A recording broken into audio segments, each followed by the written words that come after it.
उपमुख्यमंत्री अजित पवार यांनी आमदार रोहित पवारांना उद्देशून भावकीचा विचार केला नसता तर रोहित तो आमदारच झाला नसता असं वक्तव्य केलं होतं।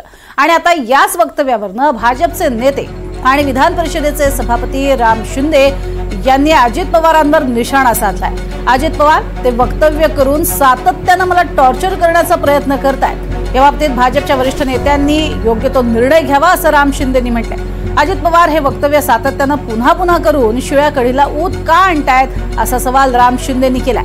तर कर्जत जामखेडमध्ये रोहित पवार विरुद्ध राम शिंदे अशी लढत झाली होती आणि रोहित पवार यांचा विजय झाला होता, ज्यात अजित पवार यांनी रोहित पवारांना मदत केल्याचा आरोप यापूर्वीच राम शिंदेंनी केला होता आणि अजित पवारांनी यानंतर ते अनेकदा स्पष्ट बोलूनही दाखवले आणि पुन्हा एकदा त्यांनी याचा उल्लेख केलाय।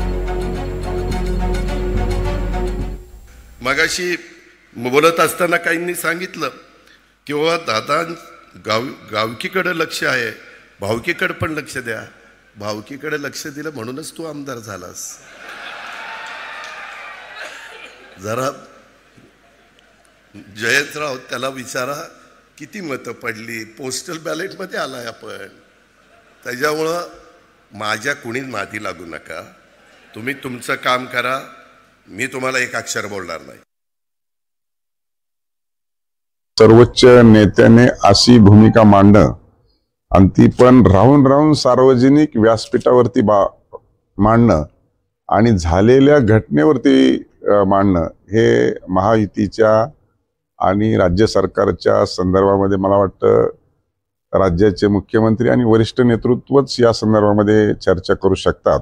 त्यामुळे मी याच्यामध्ये सफर झालेलो आहे आणि माझ्यावरती ही घटना झालेली आहे, त्याच्यामुळे मी अधिकचे याच्यावरती काही बोलू शकत नाही। शेवटी त्या सगळ्या विषयाचा मी बळी ठरलेलो आहे।